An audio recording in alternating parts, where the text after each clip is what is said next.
visitando. Vamos para a terceira mensagem. São 5 mensagens de uma série que leva como título Reconstruindo a Fé. Veja, a nossa fé, ela precisa sempre estar em ordem. Nós precisamos, assim como periodicamente cuidar do nosso corpo, da nossa saúde, nós precisamos periodicamente consultar a nossa fé. Será que você tem a sua fé em ordem? Será que a sua fé é uma fé saudável? A gente tem aprendido aqui que nós muitas vezes vemos as pessoas perdendo coisas, desistindo de coisas, fazendo escolhas e tomando decisões erradas que acabam comprometendo todo o futuro, justamente por causa de uma fé que não é uma fé saudável. Então, nós estamos olhando para a fé, estamos fazendo uma consulta, uma autoavaliação aqui, e é importante que você faça a sua, para restaurar, para reconstruir, para renovar todos os aspectos da sua fé. A gente já viu aqui alguns aspectos e hoje nós vamos continuar. Veja, Atos, capítulo 12, a partir do versículo número 1, eu quero ler esse texto com vocês. Diz assim o texto, eu vou ler, é um texto um pouco longo, diferente daquilo que a gente está acostumado, às vezes escolhemos textos menores, mas eu prefiro ler o texto todo para que você realmente esteja mergulhado nessa história. Olha o que diz o texto. Por essa época, o rei Herodes Agripa começou a perseguir violentamente algumas pessoas da igreja. Mandou matar a espada Tiago, o irmão de João. Quando Herodes viu quanto isso era agradável aos judeus, também prendeu Pedro durante a celebração da festa dos pães sem fermento. Depois, lançou-o na cadeia sobre a guarda de 4 escoltas, cada uma com 4 soldados. E a intenção de Herodes era apresentar Pedro aos judeus para julgamento público depois da Páscoa. Enquanto Pedro estava no cárcere, a igreja orava fervorosamente a Deus por ele. Na noite, antes de Pedro ser levado ao julgamento, ele dormia, preso com 2 algemas entre 2 soldados, e outros montavam guarda na porta da prisão. De repente, uma luz intensa brilhou na cela, e um anjo do Senhor apareceu, tocou no lado de Pedro para acordá-lo e disse: depressa, levante-se. E as correntes caíram do pulso de Pedro.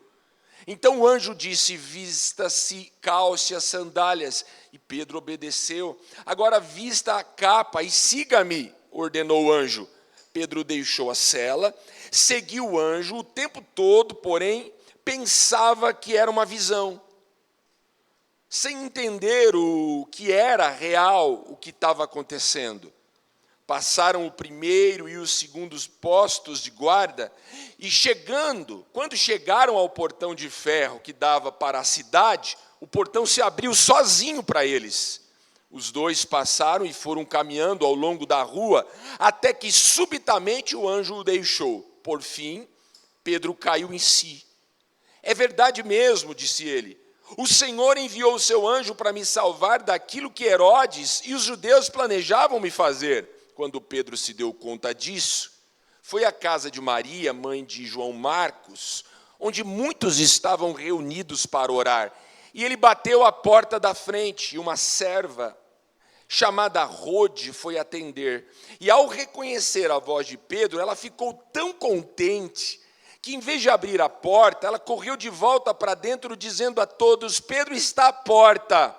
Eles, porém, disseram: você está fora de si, mulher. Diante da insistência dela, eles concluíram: deve ser um anjo dele. Enquanto isso, Pedro continuava a bater. quando por fim abriram a porta e o viram e ficaram admirados.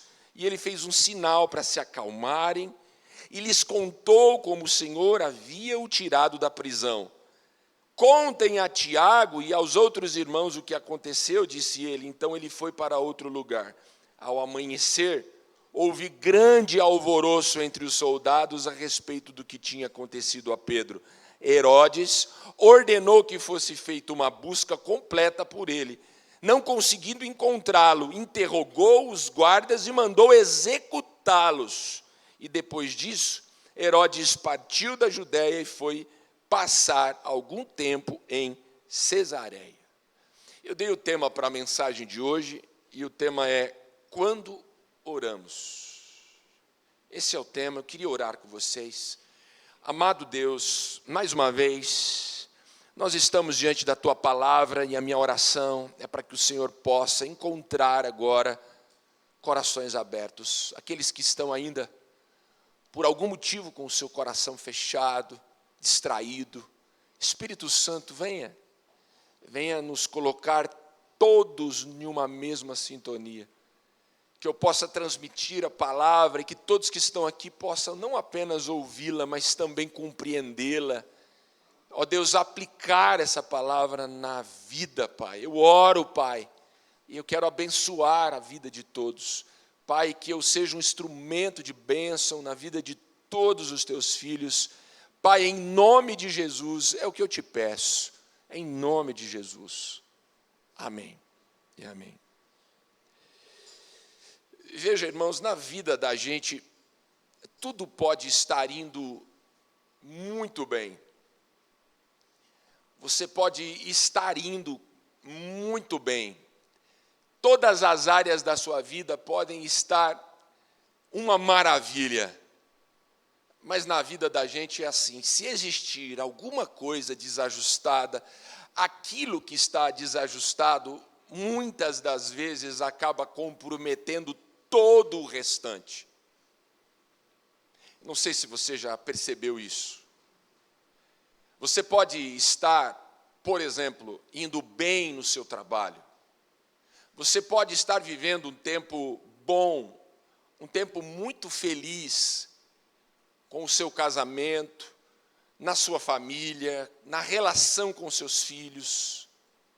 Você pode estar até mesmo muito bem com Deus, firme, com uma fé firme, às vezes firme na igreja, servindo a Deus. Mas de repente um desajuste, por exemplo, um problema financeiro. Você acaba se envolvendo em um problema financeiro e aquele problema, aquela área, acaba de alguma forma desajustando todo o restante. O casamento que estava bem já começa a não ir tão bem assim. A vida espiritual que estava em ordem acaba também sendo comprometida. Veja, um problema em uma área, como eu disse, por exemplo, a vida financeira. Então nós temos muito disso. Um detalhe desajustado, desalinhado, um revés, acaba comprometendo todo o restante. E era exatamente isso que estava para acontecer com a igreja primitiva, essa igreja relatada aqui no livro de Atos. Veja, havia tantas coisas dando certo para a igreja de Jesus nesse momento. No livro de Atos, se você ler o livro de Atos e a palavra Atos, o livro é chamado Atos dos Apóstolos. É justamente o relato de tudo aquilo que Deus estava fazendo através dos discípulos, ou melhor, dos apóstolos de Jesus. Jesus já havia sido assunto aos céus, já tinha voltado para os céus, e ele havia deixado os seus apóstolos. E aqui nós temos um relato dos primeiros atos, das primeiras obras que esses homens começaram a realizar. A igreja começou a crescer. Eu não sei se você sabe, isso é um assunto para estudo bíblico, mas quem escreveu o livro de Atos foi Lucas. Lucas era um médico. Ele escreveu 2 livros. Além do livro de Atos, ele escreveu o Evangelho de Lucas. Inclusive, eu deixo aí uma dica para você. Pegue um dia e leia os 2 livros juntos. O livro de Atos, ou melhor, comece pelo Evangelho de Lucas e depois você leia o livro de Atos. É o mesmo autor, é um médico. E eu não sei se você concorda comigo, mas um médico bom é um médico detalhista. Geralmente é assim. Os bons médicos são aqueles que estão atentos aos detalhes. E quando você lê, você vai perceber que Lucas, além de um bom escritor, foi sim um bom médico, porque ele usa de incríveis detalhes. Ele presta atenção e prestou atenção e fez questão de relatar as minúcias daquilo que Jesus fez e daquilo que os apóstolos estavam fazendo aqui no livro que ele escreveu em Atos. Então ele começa o livro de Atos, Lucas começa escrevendo os detalhes das coisas incríveis que estavam acontecendo na vida da igreja de Jesus. Por exemplo, lá em Atos capítulo 2, nós temos o relato ali do dia de Pentecostes. Junto, nós temos aquele fato tão bonito do derramamento do Espírito Santo. O Espírito Santo, ali em Atos capítulo 2, Lucas, ele descreve o momento exato em que o Espírito Santo desceu sobre a vida daqueles discípulos que estavam ali naquele cenáculo orando há dias. É uma experiência incrível. Logo depois da descida do Espírito Santo, batizando ali a igreja de Jesus, veja, nós temos Pedro saindo daquele cenáculo para ir pregar um sermão, e ele prega esse sermão, e Lucas descreve que ele prega tão ousadamente, Pedro é tão ousado, que diz o texto bíblico que 3.000 pessoas se converteram ao cristianismo, e todas foram batizadas em um único dia. Veja, um sermão, 3.000 pessoas entregando suas vidas para Jesus, e veja, todas sendo batizadas em um só dia.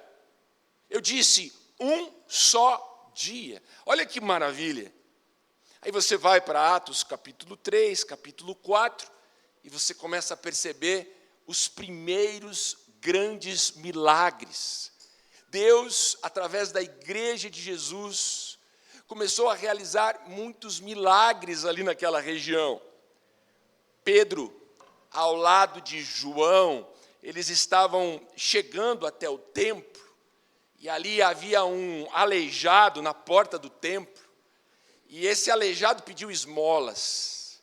Eles olham para aquele aleijado, Pedro olha e fala assim, olha, nós não temos prata para dar para você, mas o que a gente tem, a gente vai te dar. Então, em nome de Jesus, levante e ande. E olha, aquele aleijado, ele se levantou, um milagre acontece.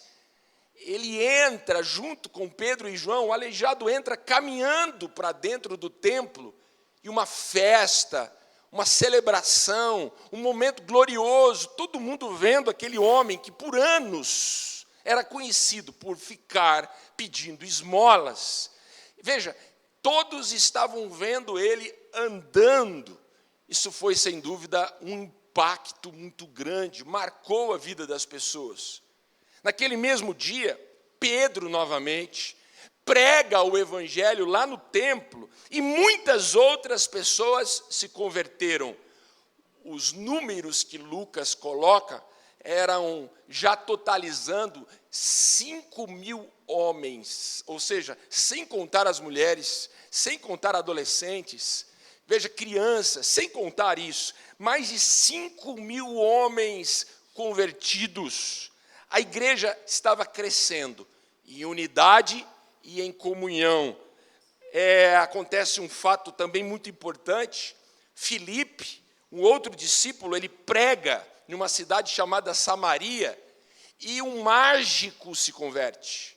Alguém que era conhecido pelas magias que fazia, ganhava dinheiro com essas magias, ele se converte, o mágico Simeão. Veja, Simão, aliás. Então, a igreja estava vivendo um tempo glorioso. Atos capítulo 9, é sem dúvida um texto emblemático, talvez um dos capítulos mais importantes que narra a conversão do apóstolo Paulo.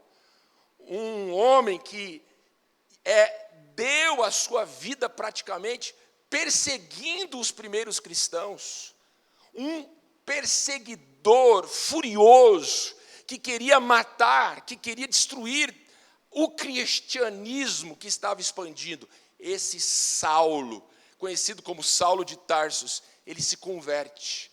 Deus, através ali, Jesus, ele se apresenta para Saulo na estrada, no caminho de Damasco. Paulo cai do cavalo, e veja, literalmente ele cai do cavalo e ele fica cego, uma experiência gloriosa, onde ele perde totalmente a visão, e através disso, a igreja consegue ir até onde Paulo estava, e ali Paulo se converte. Um perseguidor passa a ser um missionário da igreja. Atos capítulo 9. Em Atos capítulo 11, a igreja cresceu tanto que a igreja ganha um apelido. Pela primeira vez, em Atos capítulo 11, no versículo 26, é a primeira vez que a igreja, que os discípulos de Jesus, eles foram chamados de cristãos. Veja, os cristãos. Nós já tínhamos esse apelido, nós já tínhamos esse nome. Agora, nós éramos conhecidos como os cristãos. Cristão significa o pequenos cristos, pequeno Cristo. Então, veja, tudo isso, uma explosão de crescimento. Alguns estudiosos, eles afirmam, eles falam em centenas de milhares de pessoas. Já éramos centenas de milhares de pessoas. E então a gente chega no texto, onde nós temos aqui Pedro, um dos discípulos de Jesus. Veja, um dos apóstolos da igreja, ele está preso. Ele está preso. Veja, como eles perceberam que eles não tinham condição de segurar o crescimento da igreja, então eles começaram a intimidar a igreja. Já que a gente não pode, então, por bem, segurar esse crescimento, a gente vai tentar intimidar. Veja, qualquer semelhança com aquilo que a gente viu nesses últimos anos aqui no país é mera coincidência. Mera coincidência. É exatamente o que nós temos aqui. Primeiro, com Tiago. Tiago. Esse Tiago aqui, ele é um dos discípulos. Ele não é aquele que foi conhecido como meio-irmão de Jesus. Esse Tiago é um discípulo, como João, por exemplo. Tiago foi assassinado. Ele aqui havia acabado de ser assassinado, decapitado. O rei Herodes o assassinou. Esse rei Herodes aqui, ele é o rei Agripa, Herodes Agripa, neto do rei Herodes, que era rei quando Jesus nasceu. Lembra aquele rei maquiavélico, que mandou matar e perseguir as criancinhas quando Jesus nasceu? Então, aquele Herodes é avô do Herodes Agripa, desse que está aqui nesse texto. Herodes aqui, ele percebeu que quando ele matou Tiago, isso agradou os judeus. E para agradar os judeus, ele, além de matar Tiago, agora ele vai e prende Pedro, e queria matar Pedro. Mas como prendeu Pedro? Nos dias das festas, ele não quis matar, veja, e estragar as festas dos judeus. Ele colocou Pedro na prisão e julgaria Pedro, e com certeza o mataria nos outros dias. A Bíblia diz o quê? Que Pedro está na prisão, mas a igreja está orando fervorosamente a Deus por ele. É isso que está aqui no texto. E aqui um parênteses, porque eu amo isso. Veja, eu acho incrível essa contradição. Pedro estava na prisão, mas a igreja estava orando fervorosamente. Eu vejo aqui uma grande contradição. Há uma grande contradição entre essas duas coisas. Parece que não combina. Como é que alguém está na prisão e os outros, antes de ir lá tentar resolver o problema com os advogados, tentar resolver o problema, estão orando. Alguém na prisão e a igreja orando. Parece uma contradição. É um grande problema que a igreja começa a enfrentar e a resposta da igreja diante desse grande revés é a oração. E aqui está o nosso primeiro ponto. A oração como primeira e principal estratégia. Esse é talvez um dos pontos mais importantes da vida de um homem e de uma mulher de fé. É olhar para a oração como a primeira e principal estratégia. Um homem de fé, uma mulher de fé, tem a oração como a principal, a primeira grande estratégia. A primeira coisa, a oração. E isso é uma grande contradição. Olha o que diz o versículo 5. Enquanto Pedro estava no cárcere, a igreja orava fervorosamente por ele. Pedro estava preso, e de outro lado nós temos a igreja orando fervorosamente. É isso. Veja, irmãos, o Espírito Santo, ele habita em nós. O Espírito Santo habita no meio da igreja. Você tem a presença do Espírito Santo. E eu tenho o Espírito Santo, a presença do Espírito Santo. Então nós temos uma fé viva. Diga comigo, fé viva. Isso. Então nós somos chamados para sermos uma contradição ambulante. É isso, uma contradição ambulante. O que é isso, pastor? Veja, você já viu alguém que recebeu um diagnóstico do médico? Um diagnóstico bem feio. A pessoa olha o diagnóstico e ela olha para você e ela diz assim: olha, eu estou doente, está aqui no papel a minha doença, mas está tudo bem. Deus está no controle. Aí ela diz assim: o meu Deus é capaz de fazer infinitamente mais do que tudo aquilo que eu estou pedindo ou pensando. Deus é capaz. O meu Deus é capaz de fazer infinitamente mais. E aí você olha para a pessoa, ou alguém pode olhar para essa pessoa e dizer assim: mas como assim? Você acabou de ficar sabendo. Você acabou de descobrir uma enfermidade. Você deveria estar deprimido, preocupado. Você deveria estar desanimado agora. Como assim? É isso. Uma contradição ambulante. É algo muito contraditório. Pedro na prisão e a igreja está orando. Veja, alguém dizendo assim: olha, eu não estou vendo o fim. Ainda que você esteja vendo o fim, eu não estou vendo o fim. Sabe quando a pessoa ela consegue enxergar a luz no meio das trevas? Em contrapartida tem o outro lado, é aquela pessoa que só consegue enxergar as coisas ruins. que deixa se abater pela circunstância. Eu não consigo ver uma luz no fim do túnel.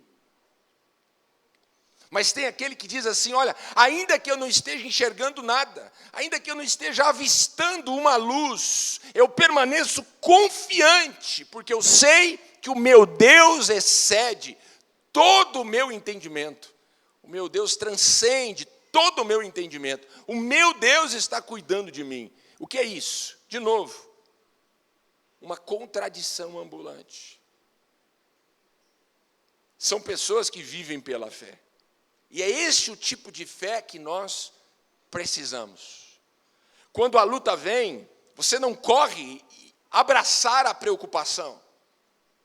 Quando o revés, em uma área da sua vida surge, você não sai abraçando a preocupação, mas você abraça a oração. Veja, meu irmão, quando o revés chega, e ele pode chegar, o que é que você vai dizer?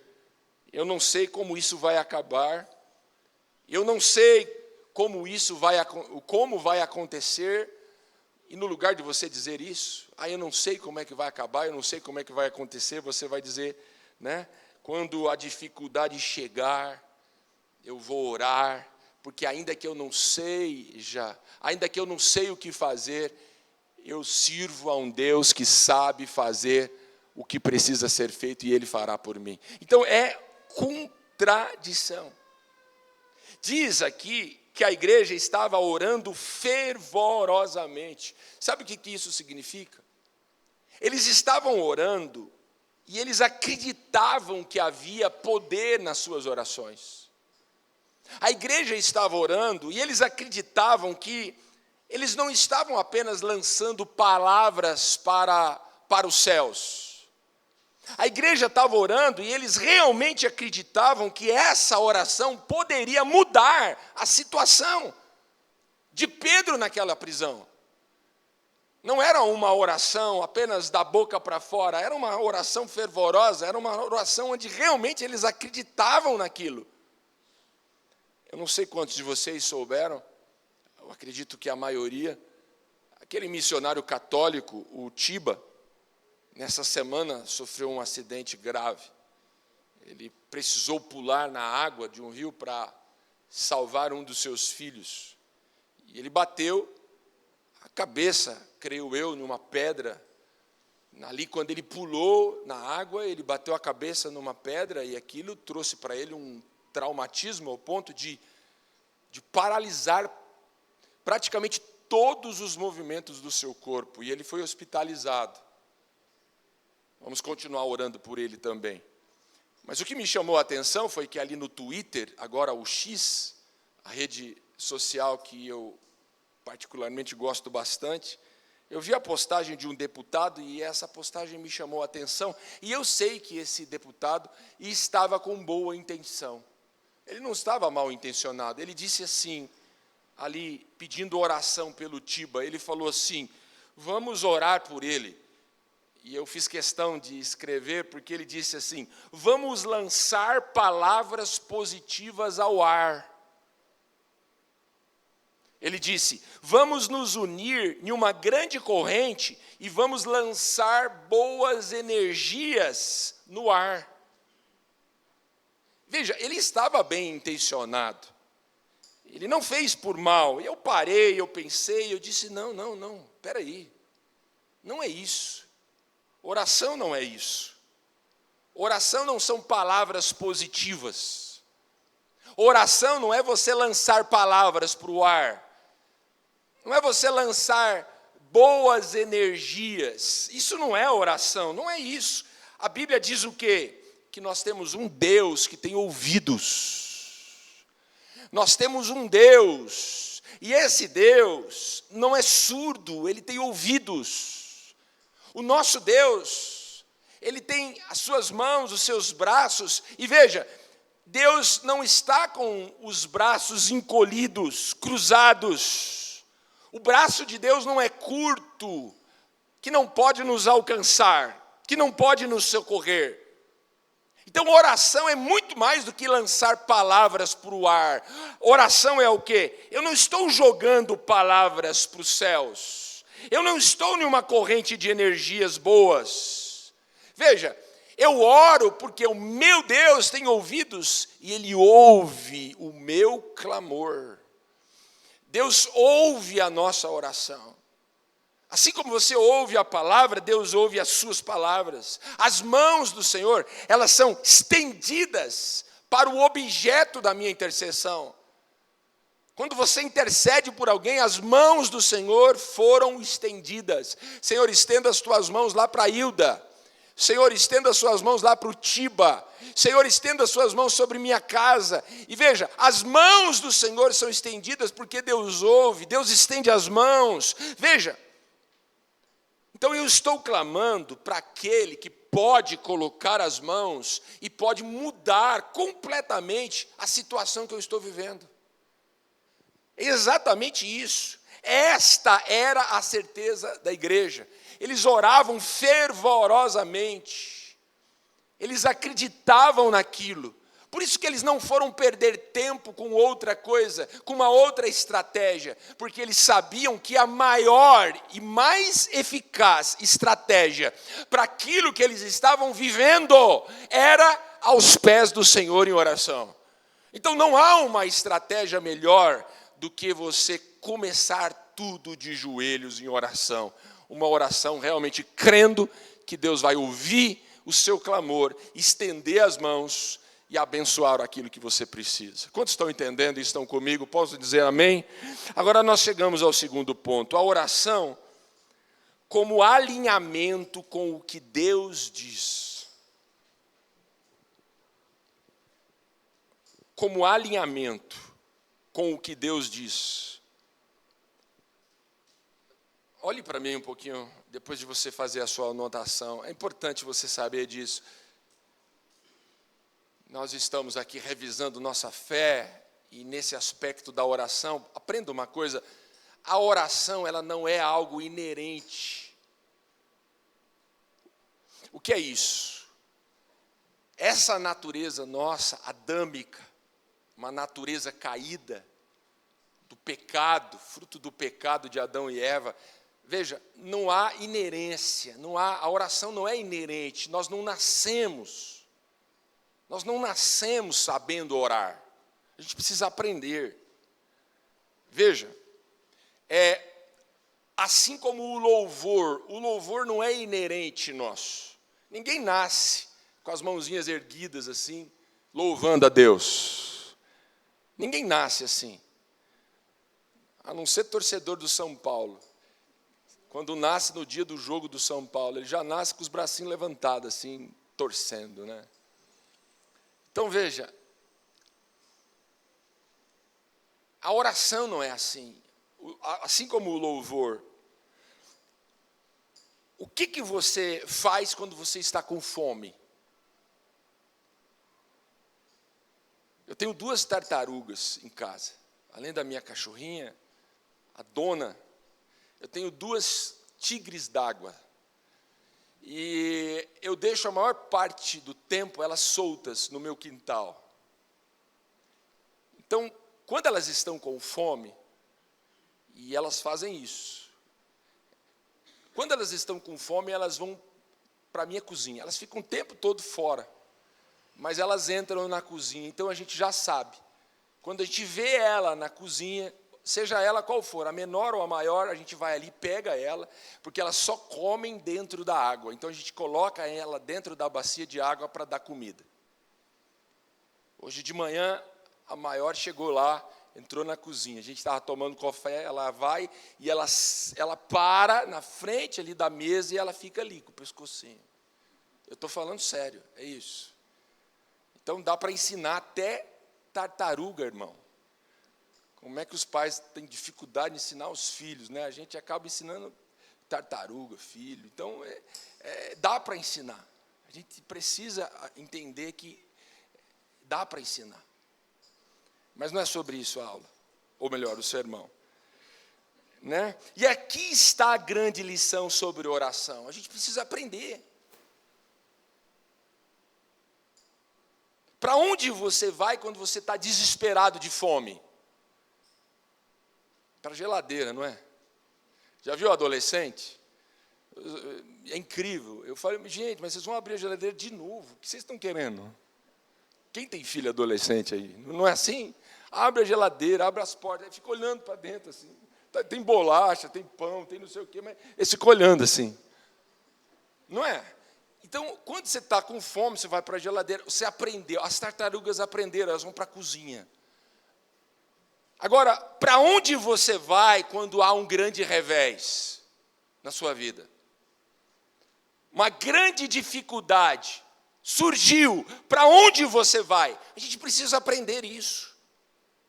A gente precisa aprender, porque todas as vezes que você estiver diante de um grande revés, você precisa aprender que o melhor lugar para você estar é em oração. Como a gente acabou de ver, é a primeira e a grande estratégia. Então veja, por quê? Porque a oração é um alimento para a alma faminta. A oração é um alimento para a minha fé. Quando ela está desfalecida, ou quando ela está diante de uma grande prova, que vai exigir muito de mim, então é a oração que vai me alimentar. A oração é que vai me alinhar com o que Deus diz, com o que Deus quer, com os propósitos de Deus. Escute isso. Um revés desalinha a sua vida inteira. Uma dificuldade pode desalinhar a sua vida inteira. Eu recentemente fiz uma viagem de moto, uma expedição com a minha esposa. Foi eu e ela só. Nós viajamos mais de 4.000 quilômetros. A gente foi até Florianópolis, Porto Alegre, Chuí. Do Chuí nós fomos para Montevidéu, no Uruguai. Do Uruguai para Buenos Aires, e de Buenos Aires a gente subiu a Argentina toda e foi sair lá em Foz do Iguaçu e de lá para casa. Quando a gente saiu do Uruguai para a Argentina, a gente atravessou de barco, ou melhor, de navio. E nós estávamos usando um GPS com um chip internacional, que servia em qualquer lugar do mundo. Na travessia, quando você sai do barco, o barco para, o navio para, e a imigração já está logo depois. É uma cancela. Quando você passa aquela cancela, você já está na avenida, praticamente dentro de Buenos Aires.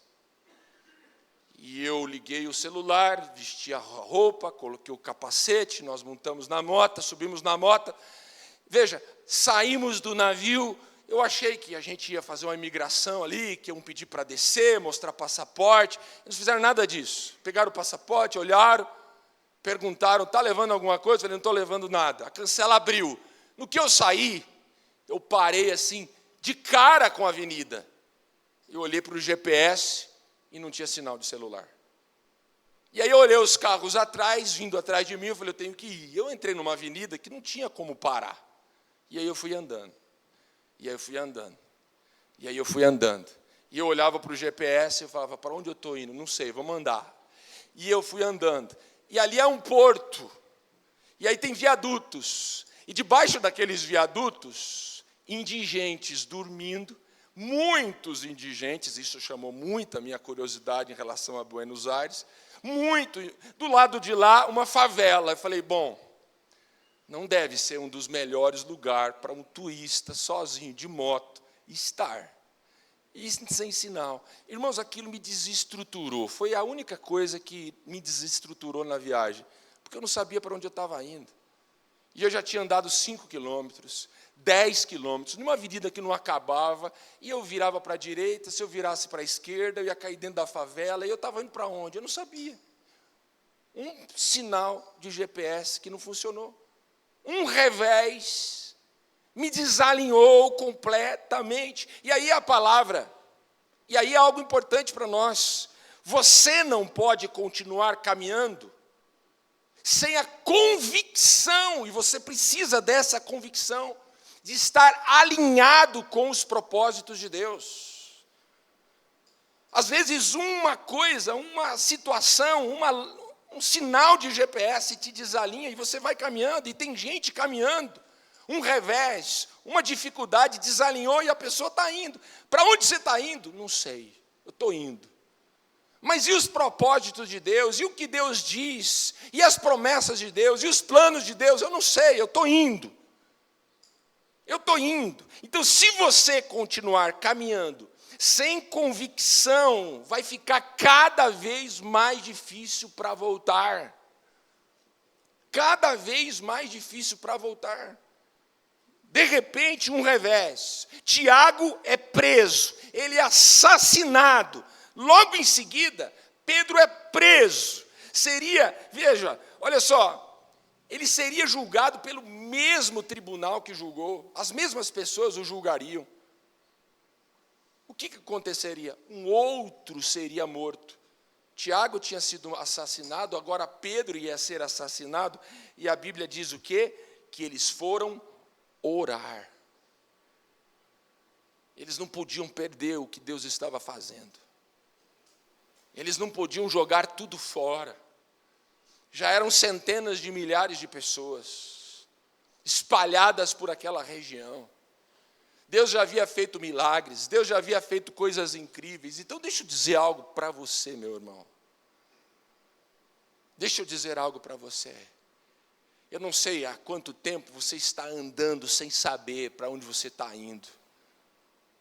Talvez um revés tirou você de um caminho e te colocou em um outro caminho, em uma outra estrada.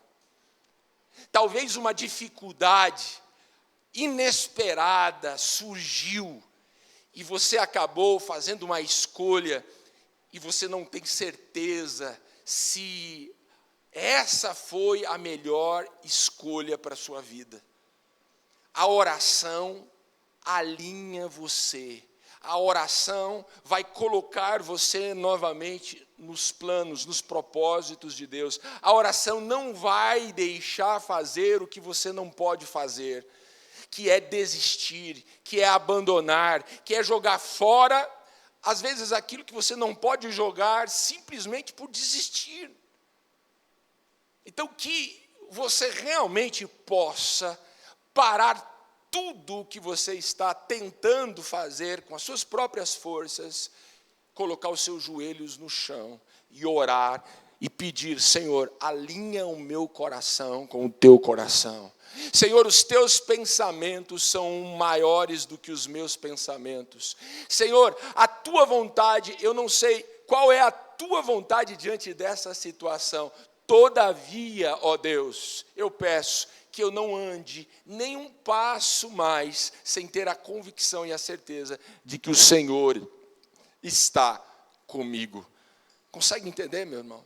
Então, é a oração que alinha realmente aquilo que a gente está vivendo com aquilo que Deus quer para nós. Terceiro e último ponto, mas não menos importante, veja, a oração como fonte de paz e descanso no meio do caos. Pense nisso por um momento. Pedro, ele não tinha ideia do que aconteceria com ele naquela manhã. Pedro não tinha ideia do que aconteceria com ele na manhã seguinte. Tudo o que ele sabia era que já tinha um precedente estabelecido. Tiago tinha sido morto. Então ele sabia que ele teria o mesmo julgamento de Tiago e com certeza a mesma sentença de Tiago. Ele sabia disso. O que é o incrível? O incrível nesse texto é que ele estava o quê? Dormindo. Atos 12, versículo 6. Na noite antes de Pedro ser levado ao julgamento, ele dormia, preso com 2 correntes dentre 2 soldados, e os outros montavam guarda na porta da prisão. Veja, Pedro não tinha um remédio forte para tomar, para apagar e dormir. Ele estava dormindo entre 2 guardas. Isso nos ensina uma lição. Só porque o caos está à sua volta, não significa que você vai permitir que o caos esteja também dentro de você. Veja, só porque o revés, só porque a dificuldade, a tempestade está do lado de fora, não é porque a tempestade está do lado de fora que você vai permitir que a tempestade entre dentro de você. Aqui está o porquê que eu acho que Pedro conseguiu ter tanta paz, no meio de tanta pressão. Pedro, ele sabia, assim como a igreja que estava orando, ele sabia, na verdade ele não sabia. Pedro não sabia o que iria ao certo, ele tinha uma ideia, mas ele não sabia o que ia acontecer amanhã. Mas sabe o que ele sabia? Pedro sabia que Deus estava no seu amanhã. É isso. Aqui está o que eu quero dizer sobre a sua vida hoje. Pedro sabia que o mesmo Deus que estava com ele, o Deus que ele servia, era o Deus que estava com ele, por exemplo, o Deus que visitou ele naquele cenáculo, que o Espírito Santo foi derramado sobre ele. Pedro sabia que o Deus que estava com ele na prisão era o mesmo Deus que estava com ele quando ele pregou para aquela multidão e mais de 3.000 pessoas se converteram e foram batizadas. Pedro sabia disso. Era o mesmo Deus que estava com ele quando ele orou por aquele homem que estava ali, aleijado, e aquele homem saiu pulando, andando. Pedro sabia disso. Então esse mesmo Deus que estava com ele ali, era o mesmo Deus que estava sempre, esteve sempre com ele todos os dias. Pedro pensou assim: bom, se Deus já está lá, então eu vou dormir. Eu não tenho celular para ficar no celular aqui a noite toda, nas redes sociais. Eu não tenho Netflix aqui, essa cadeia não tem televisão, não tem internet. Então eu vou descansar, eu vou dormir. Escute isso, meu irmão, escute isso. Eu quero afirmar algo para você. O Deus que está com você agora é o Deus que esteve com você nos piores dias da sua vida. O Deus que está com você agora, o Deus que nós sentimos aqui quando nós estávamos cantando essas canções, o Deus que trouxe você aqui hoje, Ele já está no seu amanhã. Ele já está lá na sua escola, na segunda-feira. Ele já está lá no seu trabalho. Ele já está lá naquela conversa difícil que você vai ter que ter com aquela pessoa. O Deus que está conosco aqui, que sempre esteve com você até hoje, é o Deus que já está com você lá naquele centro cirúrgico, que você nunca entrou e está com medo de precisar entrar. Ele já está lá, Ele já está no seu amanhã, Ele já está em todas as circunstâncias da nossa vida. Por isso, permita hoje que a paz de Deus, que excede todo entendimento, possa encher o seu coração e a sua mente, que essa palavra possa encher o seu coração de paz, de tranquilidade. No meio dessa dificuldade que você está, nós temos um Deus presente nas nossas vidas, que está cuidando de tudo. Você não sabe o que vai te acontecer amanhã, mas você precisa ter a certeza de que Deus já está no seu amanhã. Deus já está no seu amanhã. E aí eu quero concluir, e eu quero que vocês reparem algo nesse texto. A igreja estava orando, o anjo está libertando Pedro. Olha a cena, preste bem atenção. A igreja está lá na casa orando. O anjo está libertando Pedro. A igreja não tem ideia do que estava acontecendo. Eles não imaginavam. Eles sabiam que Deus poderia fazer mas eles não estavam vendo nada. E é assim que a oração funciona muitas vezes nas nossas vidas. É assim, é exatamente assim. Foi assim com a nação de Israel. Israel ficou 400 anos escravizados. Diga comigo, 400 anos. A Bíblia diz que Israel estava orando por esse tempo todo, pedindo libertação. Deus falando com Moisés, dizendo: Moisés, você vai ser o libertador. A igreja orando, o povo orando, e Deus falando com Moisés. Moisés arquiteta um plano para tirar Israel de lá, e tira Israel de lá. Aí você vai dizer assim: veja, todo mundo sabia o que Deus estava fazendo? Não, eles estavam orando, e Deus estava falando com Moisés. Sabe por que você ora e você tem a impressão de que Deus não fala com você? Porque você pode não ser a solução para o seu problema. Você está orando, e não significa que Deus não está fazendo. Deus está já indo na solução. A igreja orou, estava orando, e não estava vendo nada. A igreja orando, e tinha um anjo atravessando os guardas, atravessando as portas, chegou até Pedro, acordou Pedro, disse: fica de pé, pega a capa, pega a sandália e vamos embora. A igreja orando e não estava vendo nada. Pedro seguindo aquele anjo. Saíram do primeiro portão, saíram do segundo portão, saíram do terceiro portão. Eram 4 escoltas de 4 guardas.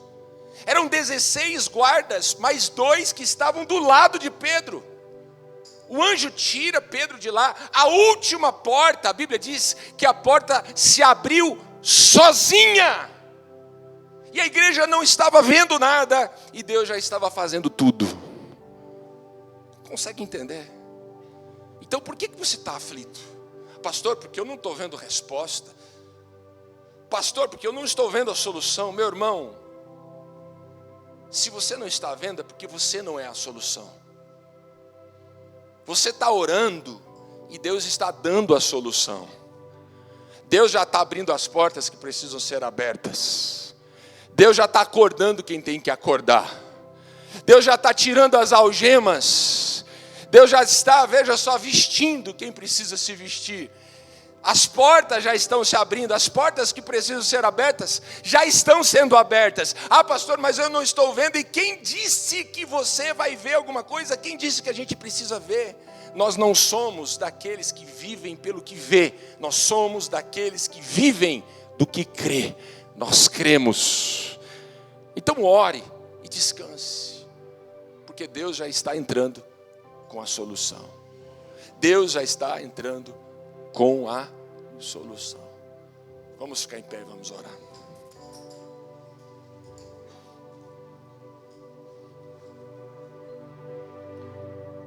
Feche os seus olhos por um instante. Eu sei que nessa manhã eu falo com pessoas que estão passando por um revés muito grande. Eu sei que existem pessoas que estão diante de uma avenida grande, andando, sem saber para onde ir.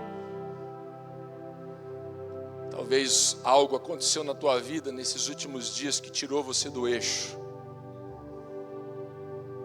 E hoje você está aqui se sentindo perdido, deslocado. Você não sabe ao certo o que fazer. E Deus está aqui hoje com essa palavra. Deixa eu te dizer uma coisa, meu irmão. Um homem e uma mulher de fé precisa olhar para a oração como a principal estratégia. É a primeira estratégia. Então a primeira coisa que você precisa fazer é: valorize o seu tempo de oração, dobre os seus joelhos. Quem não sabe para onde ir, não deve ir para lugar nenhum. Eu não sei se você está do lado de um perigo iminente, mas para tudo. Enquanto não voltar o sinal, enquanto você não conseguir ouvir e ver um sinal da parte de Deus, não faça nada. Alinha a tua vida com os propósitos de Deus. Porque senão corre-se o risco de você perder o que você não pode perder. Corre. Corre-se o risco de você jogar os seus sonhos e os seus projetos fora. Um revés que te tirou do eixo. Se você continuar fora do eixo, isso pode ser pior. Então dobre os seus joelhos, ore. Faça um propósito de oração nessa semana, nesse mês. Coloque sua família para orar, coloque a sua esposa para orar, coloque seus filhos para orar, seu esposo, coloque ele para orar e diga: olha, vamos alinhar, vamos buscar a direção, vamos pedir a Deus a direção. E lembre-se disso, mantenha o seu coração em paz, porque é o Deus que esteve com você até hoje, é o Deus que continua ao seu lado, é o Deus que já está fazendo, você não está vendo, mas Deus já está fazendo. Você não vê, mas uma porta já está se abrindo. Você não vê, mas aquilo que prendia já está desatado. Você não está vendo, porque você não é a solução, mas Deus já entrou com providência e já preparou a solução. Deus já preparou a solução para você. Vamos orar. Amado Deus, toma a mente, o nosso coração nessa hora, ó Deus. Toma as nossas vidas nesse momento, Senhor. Não permita, Pai, que os teus filhos pereçam. Não permita, Pai, que os teus filhos, ó Deus, joguem fora sonhos e projetos. Deus amado, venha nesse momento nos alimentar com essa palavra. Venha nos alinhar, Pai, com essa palavra. Nós oramos, Pai, a Tua palavra diz, a Tua palavra nos ensina. Pai, nós levantamos nossa voz em oração e nós pedimos: alinha os nossos pensamentos com os Teus pensamentos, a nossa vontade com a Tua vontade. Deus, alimenta a fé daquele que está hoje aqui desfalecido. Pega na mão daquele que está perdido, ó Deus, e dá a direção que ele precisa. Venha, ó Deus, venha nesse momento, Senhor. Conduza a tua igreja em segurança. Pai, conduza os teus filhos em segurança. O fraco que saia daqui fortalecido, o perdido que saia daqui com uma direção. Deus, em nome de Jesus, encha a nossa mente, o nosso coração de paz. Eu ministro, Pai, a paz do Senhor para a tua igreja. Que a gente possa dormir na certeza de que quando nós estamos orando, nós devemos entregar e descansar, porque o Senhor já está entrando com a solução. Nós não vemos, mas nós cremos que a solução virá na hora certa, no dia certo, em nome de Jesus. Pai, assim nós oramos, assim nós descansamos, em nome de Jesus, o nosso Senhor. Vamos aplaudir a Deus. Amém. Glória a Deus. Que o Senhor te abençoe e te guarde, que a face dele resplandeça sobre a sua, que ele tenha misericórdia de você e dê a você a paz. Que a graça de Jesus, que o amor de Deus e que a presença do Espírito Santo esteja com você hoje, para todos sempre. E quem ama a Deus, diga amém. Deus abençoe a todos. Uma boa semana. Vá em paz.